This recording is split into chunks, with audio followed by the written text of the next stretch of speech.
The next to be copyrighted for the Broderbund catalog was Apple Galaxian, when the real estate of American arcades was being filled to the brim with Galaxian cabinets, as it became a huge hit, but it had to go overseas first. Though in order to do that, Namco had to go to Midway Manufacturing because the license with Taito ran out. Luckily, Midway was interested, so they made a deal, and Galaxian was able to be released in North America. Though we had to go back to Japan, where a 21-year-old college student and aspiring programmer named Tony Suzuki was in the process of writing a clone of this now popular game for the Apple II computer. You can probably guess by now that this young man was one of the talents working for Minoru Nakazawa at StarCraft Inc., a company that was apparently founded in 1979. This particular year was when the Japanese personal computer revolution was beginning to take off. However, after crossing back over the Pacific, you'd see that things were a bit different, as back in Japan, the market for the Apple II was just in its infancy. But on the flip side, the States were not exactly selling Japan's computers either.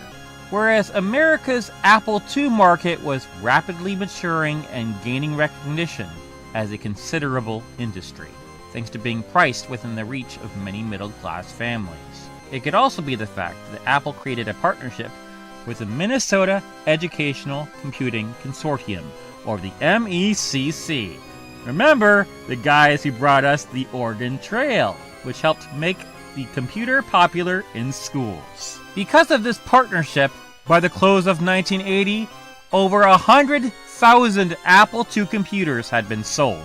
After that success, Apple could expand its market to include Europe, Australia, and the Far East, which included Japan in 1979 to 1980, where they introduced a special version of the Apple II called the J+, of which a few thousand were sold.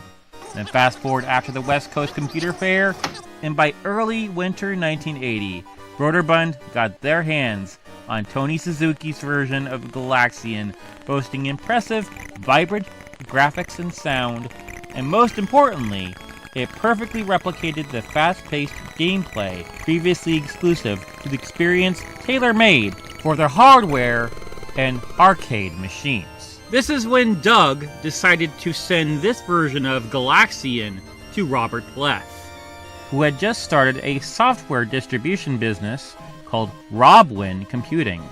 To backtrack a little bit, Ken Williams and his wife Roberta co-founded a little-known company called Online Systems in 1979 over in Semi Valley, California. Ken, who was a programmer for IBM, planned to use the company to create business software for the TRS-80 and the Apple II. Initially, his plan was to make an income program, but one fateful day changed everything. It was in 1979 that Ken brought home a teletype terminal, or a glorified teleprinter with a typewriter, modem, and printer that was connected at 100 bps, that's bits per second by the way, to a massive Digital Equipment Corporation, or DEC PDP-10 mainframe computer that was 3,000 miles away from his Los Angeles bungalow home. Just so you know, PDP stands for Programmed Data Processor. So Ken had a look through the host system's catalog and discovered a file called Advent, which sounded intriguing, and gave it a look. It was the text adventure Colossal Cave Adventure by Will Crowther that was written in 1976 with the Fortran, that's a contraction of Formula Translation computer language, that expanded in 1977 by Don Woods, who found it in the mainframe of the Stanford Medical Center. Colossal Cave Adventure is the first well-known example of interactive fiction, as well as the first well-known adventure game. It was one of the first teletype games, based on Crowther's maps and experiences spelunking in Mammoth Cave in Kentucky, which is known as the longest cave system in the world. The game was designed to be accessible to a lot of players, including his two daughters. after playing a few rounds of Dungeons & Dragons, and was made to give them something to do after their divorce from his wife Pat, a situation I know all too well. Whereas Don's version had a lot more fantasy elements, as well as a save feature, a score system, and other fun additions. Fun fact, Will Crowther was not only a game developer, but was one of the people who helped work on ARPANET, which this game was distributed on. Now back to Ken. He had encouraged his wife Roberta to join him in Colossal Cave Adventure, which she enjoyed. But then Ken brought home an Apple II. One source said he got it at Christmas, which led to them playing through its text adventures. It had games by Scott Adams. Remember? He's the guy who created Adventure International and Soft Tape to play.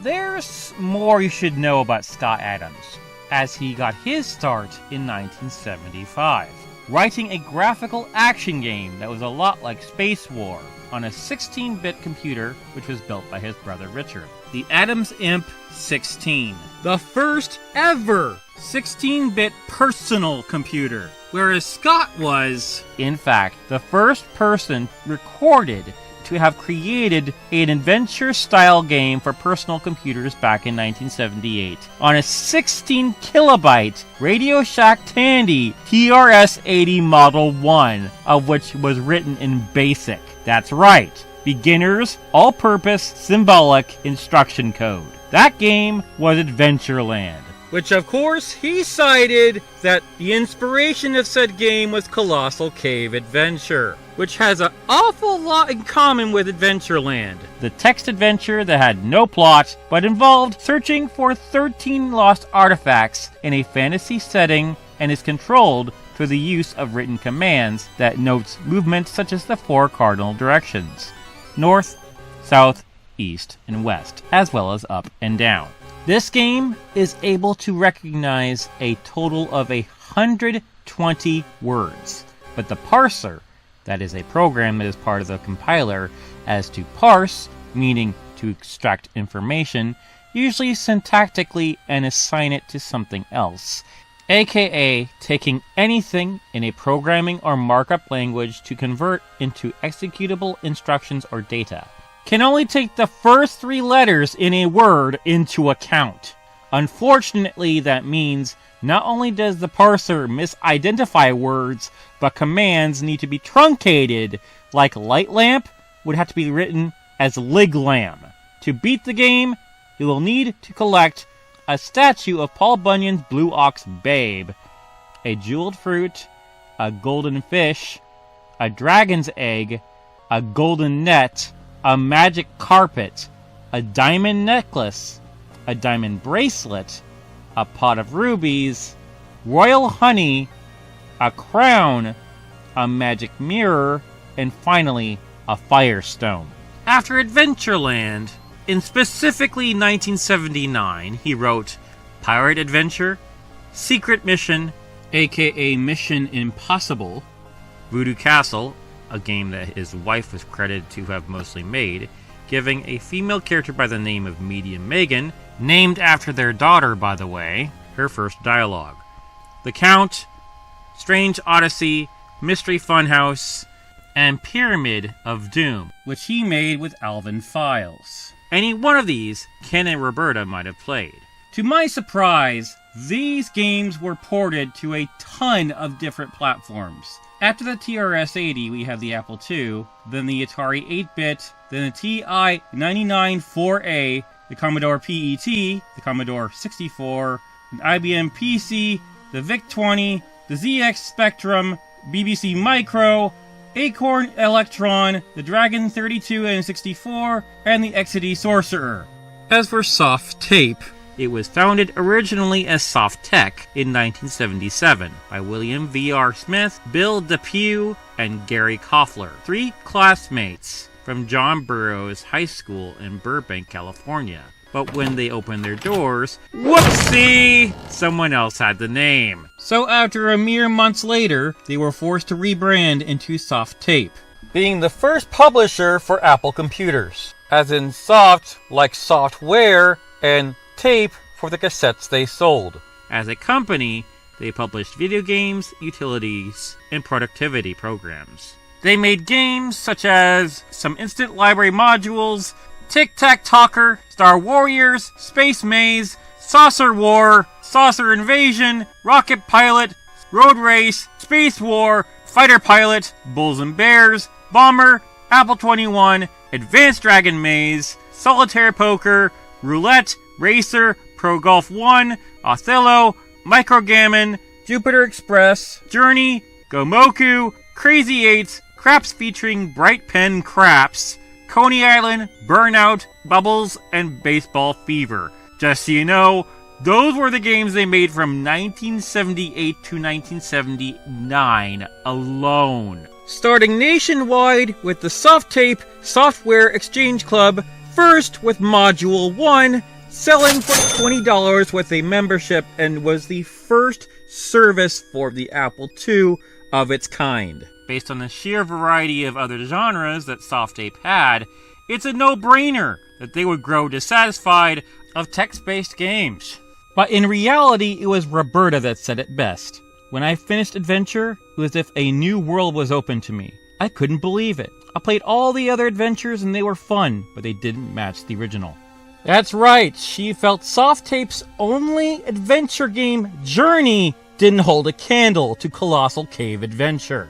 After seeing the graphical capabilities of the Apple II, they had the revelation that with this computer, they could give the adventure genre a much-needed facelift. Taking the inspiration from famous English writer Agatha Christie's classic mystery novel that is currently called, because I refuse to say the original title, 1939's And Then There Were None, as well as Waddington's classic board game that was once called Cluedo, but everyone else knows as Clue, they created the game Mystery House, which helped to break a possible linear structure in their code.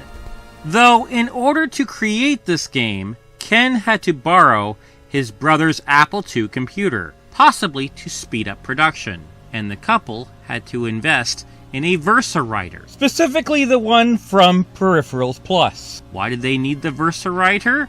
Well, that would be the secret sauce that would allow them to trace over line drawings and convert them into digital ones. For half the price of a tablet, $200. With this machine, Roberta could input 70 scenes that she drew into the game, but they hit a snag.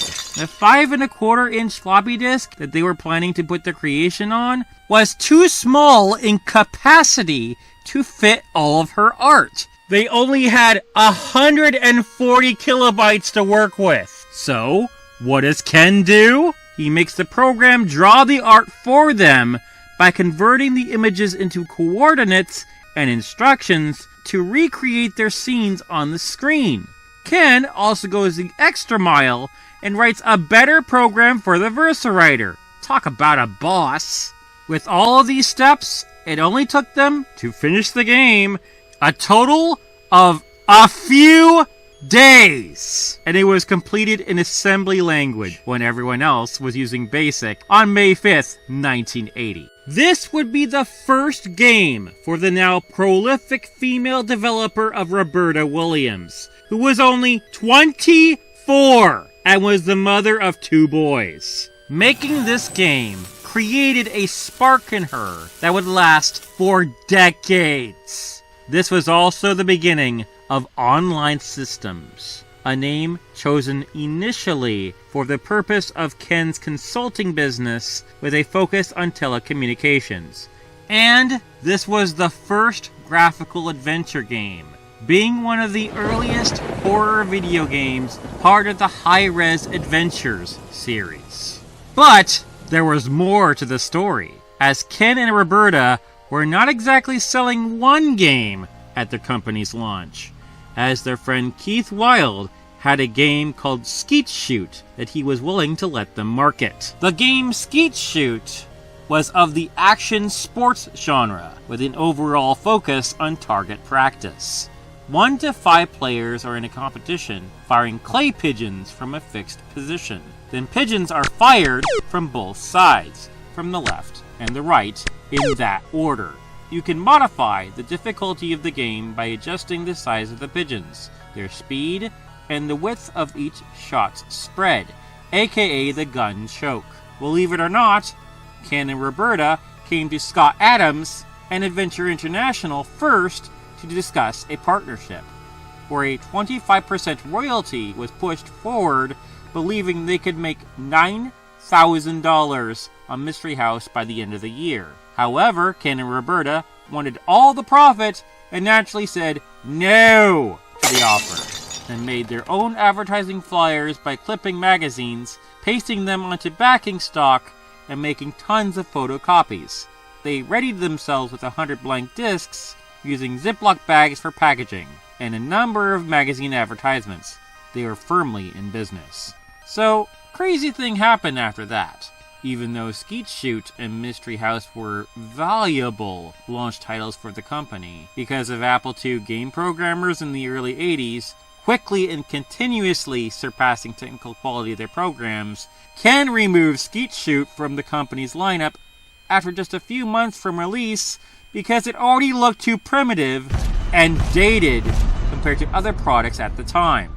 Word's out how long Keith's other game, Trap Shoot, lasted in the lineup, which was a similar game but had more of a focus on shotguns. Naturally, their more storied game Mystery House was more evergreen in the lineup, and was only sold on disc, and was the most expensive of the three, being sold at a whopping $24.95, whereas the other two were available on both cassette and disc, with Trap Shoot being the most affordable option. Later that year, they pushed the graphics of the Apple II even further with another idea of Roberta's, being another installment in the high-res adventure series. It was based on the many fairy tales she used to read as a child, but Mystery House was only in black and white, and the Apple II could only produce 6 colors in high-res mode, being white, black, orange, green, blue, and purple. Then Ken had an idea, as he realized that the machine could produce more by putting pixels of 2 different hues together in a technique known as dithering. The dictionary describes it as display or print a color image in such a way that there seems to be more colors in it than are really available. In other words, it's an optical illusion. This exponentially expanded the palette that Roberta could use, and they made The Wizard and the Princess only a few months later, but they needed a distributor. That's where Robert Leff comes in. No word of the exact date he came in, though. He buys the ability to distribute their games, aside from the typical mail ordering from the Williams' own house. It was clearly a family affair. And Robwin Computing is born. Robwin's infrastructure streamlined the process for smaller publishers like Broderbund to place products in stores nationwide, and Leff had confidence in Tony Suzuki's Galaxian, to the extent he bought 5,000 copies and even provided Broderbund with the financial support needed to fulfill the order. Let's establish that online systems made their own games from the start, whereas Broderbund published more of other people's games. Don't worry, we'll see more of Ken and Roberta later, as their success will climb to new heights. In December of 1980, Suzuki's Galaxian clone, now dubbed Apple Galaxian, hit the market. In its first month, it sold 5,000 copies, surpassing the combined sales of all other Broderbund products that year. In the following 3 months, it topped the Soft Talk magazine chart as the best-selling Apple II title, dethroning the almighty VisiCalc. Apple Galaxian offered an impressive fast-paced gaming experience, with speeds that only rivaled those by Apple II prodigy Nasir Gebelli. We'll absolutely need him later, who created Easy Draw, a logo and character creation program which he used to make his later games, such as Wolf Barrels, Star Cruiser, Phantoms 5, and Cyberstrike through Sirius Software, whose popular games now stood outranked on the chart by college student and part-time programmer Suzuki's Galaxian clone. In early 1981, Steve Schindelman, general manager of the data domain retail outlet in Schaumburg, Illinois, called Apple Galaxian the finest example of Apple high-res graphics yet, and the buy of the past Christmas season. With Apple Galaxian spearheading a new era for the company, Broderbund experienced a substantial increase in sales, surging from $10,000 in November of 1980 to $55,000 the following month. While the market was saturated with more or less successful copies of popular video arcade titles, the rapid success and widespread distribution of the game soon raised concerns related to its name and gameplay. After all, they were blatantly riding the coattails of another game's success, and StarCraft was plagiarizing it as their own. Not to mention, Broderbund didn't attempt to conceal that fact and openly advertised Apple Galaxian as a faithful Galaxian rendition, emphasizing the game's ability to copy a genuine arcade experience and save players their quarters. However, the legal framework surrounding copyright in the digital realm at that time was in its infancy. Though, even with limited established precedents, it was inevitable that Namco, Midway, and even Apple would start making legal rumbles. So, to avoid any chance of legal consequences, Broderbund decided to change the name of the game and re-release Apple Galaxian as Alien Reign in the spring, specifically March 15th of 1981. Despite having the new name, the game continued to maintain its status as a top seller for several months. Then in 1981, Broderbund published an enhanced version of Suzuki's Galaxian dubbed Alien Typhoon, which was advertised for the fanatics only, with twice as many aliens, twice as fast, and twice as tricky. It was released the same month as Alien Reign,